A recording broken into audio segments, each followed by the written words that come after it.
So, this is Editing Rosalie, coming in to preface my video by apologizing for the very stilted and stiff manner of speaking. This was before I accepted that my children are going to feature in my video in some way. I just won't share their names, and I'll try to avoid, well, I can't avoid showing their faces. My little princess loves looking at herself on camera. She thinks she's in a bardic Zoom and people are going to start singing at her. Anyway, but yes, I'll avoid saying their names because I don't like putting my children out on social media. I want to protect their privacy and also protect them because I worry about their safety. So before I accepted that they're just going to be in my content, I would try to film in short spurts when my oldest was outside playing and my middle child and my youngest were down for their naps, and I would try to spew out my scripted content as perfectly and as quickly as I could before one of them inevitably woke up and I would have to stop filming. And so the presentation is very stiff, very stressed out, and my voice is all over the place, and I apologize for how annoying it may be. But I feel that the information shared is actually quite good, and I don't want to refilm it. I want to push forward and get over my perfectionism in order to spur my productivity, because as a busy mom, my personal creativity doesn't have as much time as cleaning house does. And so I just want to have grace for the time that I have and let it go. So this was filmed back in August, so at the end of the video there's a lovely little cameo from Princess when she was still quite tiny, and I'm very pleased that I was able to figure out how to film the sewing of cloth buttons using a cell phone and a sewing box. And I think it looks sufficient. And yes, if all you get is the technical info and a good laugh at my dorkiness, it's time well spent, and future content will hopefully be less, I don't know, awkward. I'm fairly awkward right now, so no promises. But thank you and enjoy the video. Greetings and welcome to my channel. I'm Rosie Langmode, the creator and author of the blog My Lady Mother, where I talk about historical costuming and reenactment and life as a mother and homemaker. If you're joining me for my blog, then you already know that I specialize in medieval reenactment, specifically Western European history from the first half of the 14th century. And in this video tutorial, I would like to discuss an ever-important accessory in garments: buttons. Prior to the emergence of buttons as a form of closure, garments relied on brooches or laces for fastening. In the late 13th century, button sleeves began to emerge, and in the 14th century, the style runs wild with the buttons going up above the elbow and down the entire front of one's surcoat. Of course, no one actually opens a surcoat all the way to the hem. It was just a way of saying, look how much money I have. Because metal buttons denoted wealth, they were like jewelry for one's clothing that only the privileged could afford or have the time to spend fastening and unfastening each day. And a medieval lady mother would mercilessly strip her garments of any ornamentation before it would be passed down to a lower-ranking member of her household or sold to a tailor whose job it was to refashion garments in order to sell to the tradesmen's wives and daughters. Now, the fashionability of buttons did present a quandary for the medieval noble. Because they denote wealth, status, and grandeur, it's essential to have a set of fine buttons on each outfit one would wear in public in order to maintain that image of preeminence. But what if one's estate could only afford one set of fine buttons? The answer to that, of course, is remove it from garment to garment. By threading the button post through eyelets sewn onto the button side of the garment, the frugal lady mother could easily transfer buttons from one suit of clothes to the other. How's that for getting the most for your money? But suppose your ne'er-do-well brother-in-law has gotten himself captured in the country or city-state with which your country or city-state is in perpetual strife. That likely means a good chunk of your finery, including your special sleeve jewelry, will have to be sold in order to get his hide home in time to ruin your Christmas celebrations. Again. Never fear, even without the luxury of metal buttons, a clever lady mother need not look tawdry. The construction of cloth buttons is amazingly simple, a brilliant use of cabbage, and it has the added benefit of perfectly matching or whimsically contrasting your garment of choice. And now that you've sat through my dithering, let's get to the sewing table and see this work in action. Okay, so obviously one begins with needle and thread. I have my seam allowance marked. It is not very wide. And you simply take a circle of fabric, usually measuring maybe 1.5 inches diameter, and sew along the exterior using a running stitch. You don't want it to be too close together, but you also don't want it to be too far apart. You want to periodically go in and make sure that the right side is hoofing in the proper way. And if you're used to doing a running back stitch, you need to check yourself, because you need this to pull later, as you'll see. So a running back stitch will impede that.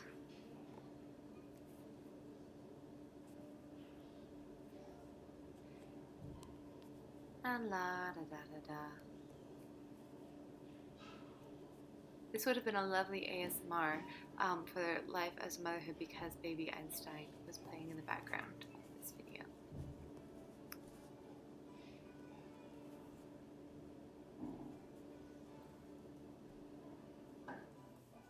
And with practice, it doesn't take that much time to make these, but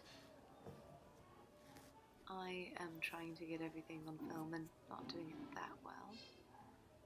And now we're coming up to the very last bit. You want to come as close to the end as you can, otherwise you'll have a gap at the end and it won't all gather the way you want it to. So now you want to pull it into, some people call it a mushroom or a purse. I think it looks like Strawberry Shortcake's hat.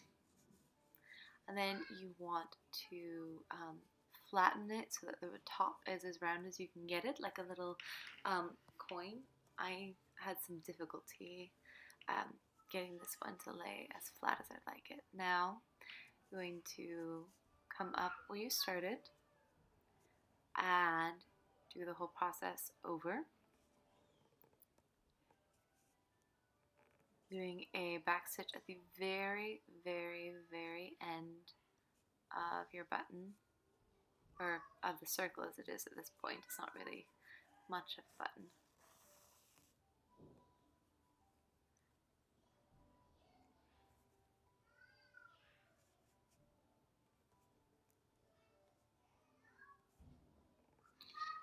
One trick is to simply feed the edges onto the button, a lot like how one would cut a circle, not by moving your scissors around the circle, but by moving the paper around towards scissors that you're holding straight. It was a trick I learned from an artist giving a interview on NPR. It was very interesting. How to roll. Now you pull it taut again, making sure that the inside is all, the raw edges, etc., all folded and tucked inside. And you pull it as tight as you can. And this part's a little trickier because you're pulling through 2 layers of linen and then trying to encase your raw edge, trim off any like little wispies that come out. Pull it nice and taut. That's why it's a good idea to wax your thread before this if needed. I'm using a cotton thread in here, so I did have to wax it a bit.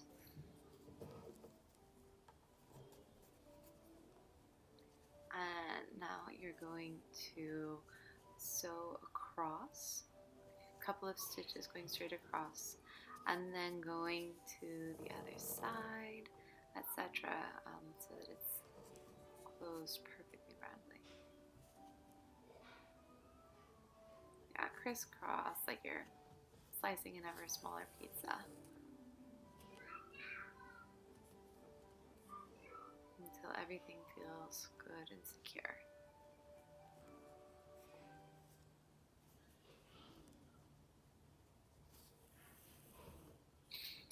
And depending on the thickness of your fabric, you might want to have pliers on hand. I have had instances where pointing my needle through proved to be very difficult. And it looks like I am, yep, I'm done with it. Then you want to give it a nice little shape, and there you have it, a cloth button. Now that I have 7 cloth buttons, I'm going to demonstrate the appropriate way to attach them for the middle edges. Now, unlike normal buttons, which you would attach here in the center, and you'll see that I have a spot where I've removed my mundane buttons because I like cloth buttons much better. You wouldn't put them here in the center of your placket, but rather you would sew them to the edge of your placket. And this is so that when the garment is closed and the button is put through the buttonhole, which might need to be enlarged a little bit later, it's always easier to make a buttonhole larger, it will all pull flat.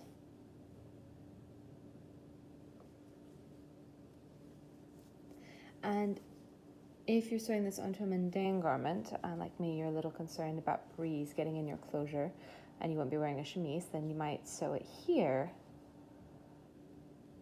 right beneath the placket. I will demonstrate that next. Editing Rosalie here. No, I won't.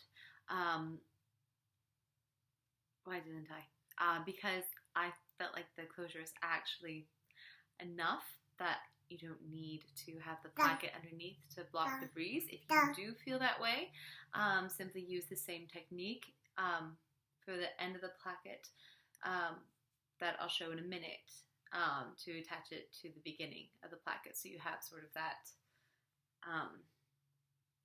backing, as you will, behind the closure. But for me, it works just fine the way I sewed it. Hopefully you heard all of that. All right, back to August, Rosalie. Stop. Yes, it's much easier to see than to imagine at this point. And I'm attempting to sew with a thimble because it's good for me, even though I feel quite clumsy with it. Okay, sorry, I did not have enough practice with it. And trying to sew while looking through my camera and using a thimble is just more than I can bear. So just a bit through the button. I might need to switch to a sturdier needle. This one's a little thin. Well, the button is thick, so you may need to use pliers to get your needle through. I might need to use pliers to get my needle through because yes, it is thick linen, but it is well worth the effort. I like to use the embroidery sheet where I fold my thread in half and then I just slip through the loop at the bottom, and then I sew in place several times if I'm doing a seam. But with the button I'm going to sew in place several times anyway. There we are. And pull it taut.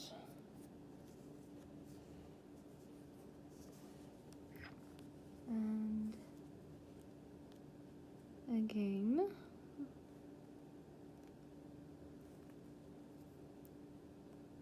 Through the fabric.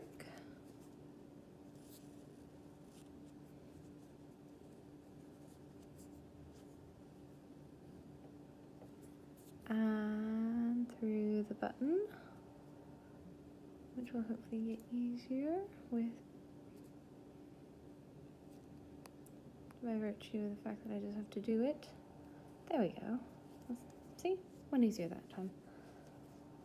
Yeah.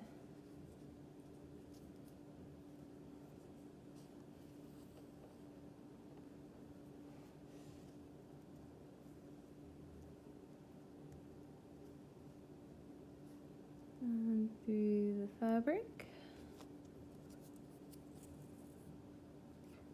And through the button.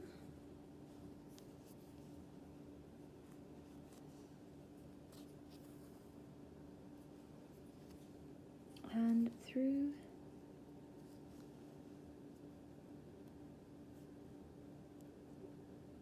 the fabric. And we'll go through the button once more. It's starting to feel rather secure.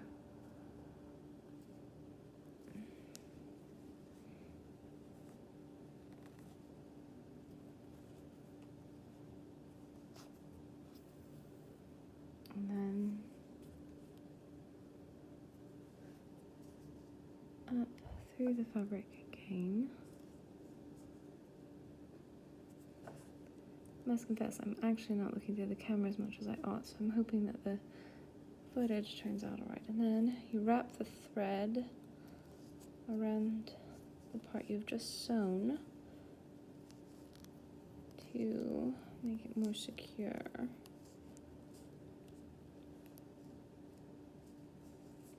And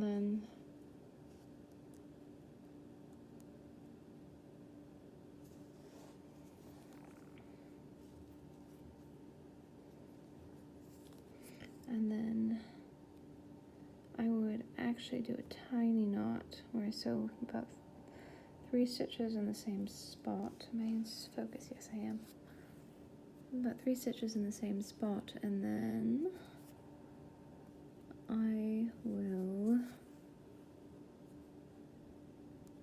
I'll show you in just a second. Here we go. 1, 2, 3, and because I'm a little anal retentive, I will go through this 3 times. 1, 2, 3, and pull that down. Right, now that I have that secure, I'm just going to take my needle, slip it on the inside of my placket, and gently run it as far down as I can and pull it out here, and snip the tail, and there you have it, a cloth button. And I don't think I'm going to need to put them here at all. I think I will, because my bust has gotten a little wide.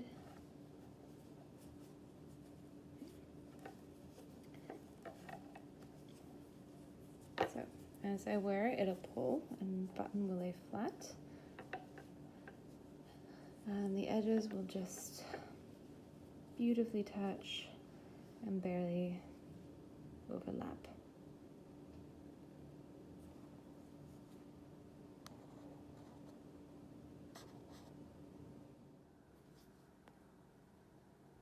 So my plan had been to show you how to attach buttons using the medieval method, but it is so straightforward that I thought it would just be simpler, at least on me, to show you the finished product. So this is the front, and here is the underside.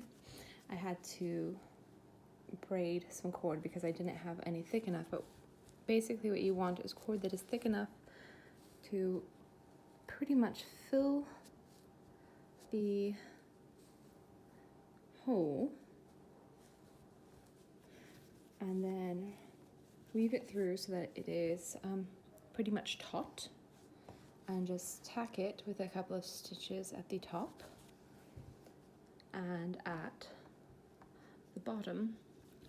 And what happens is you can just unpick these couple stitches and take the buttons out and then throw it in the wash, because these are not buttons that you want going through your washing machine or your dryer.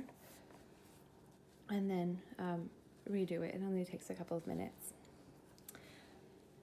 And then there is actually not only a convenience in being able to remove the buttons for washing or putting them on a different garment, but when you are wearing the garment, the use of the thread actually makes the closure a little bit more flexible, as it were. When I undo the buttons, the thread comes a bit, and so it gives me more give to open and close it. And then when I'm wearing the garment, the closure has a little bit more give to it than it would if these were just sewn directly onto the fabric, which takes the strain off of the garment itself.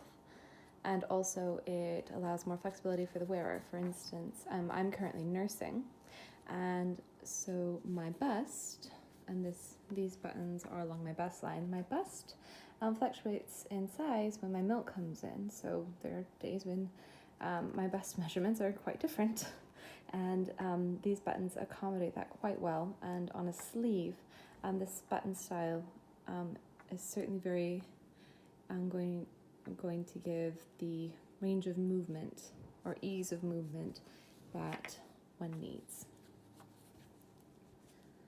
So again, back and front, and it is easy as pie. It took me a lot less time to attach the buttons than it did using this method than it did to sew them. I did have to spend some time sewing an eyelet for this method because I'm using a linen thread here, linen fabric.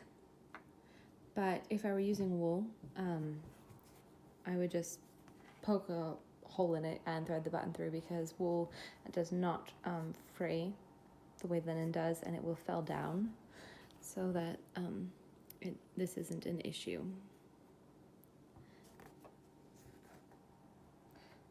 So, easy peasy pumpkin pie. And would you look at that? We have company for the conclusion. So, I've gone over the bygone methods of attachment and button making. I can't help but say, as I do with many bygone things, maybe it's due a comeback. Just think, no more plastic buttons hurting the environment, because we can either make them with fabric that we have on hand, or use the frugal method of transferring the nice buttons from one garment to the next. And you've already got the material there. Personally, I happen to like fabric buttons. I think they look like little pearls on your sleeves or on your closure, and I'm starting to find them much more attractive. Oh, you agree with Mama? She agrees with Mama. If you've lasted this long, thank you for watching. And if my pedantic prattling is something you might enjoy amusing you over a cup of tea, please like and subscribe, and please do check out my blog, which is linked below. Until next time, kindred spirit.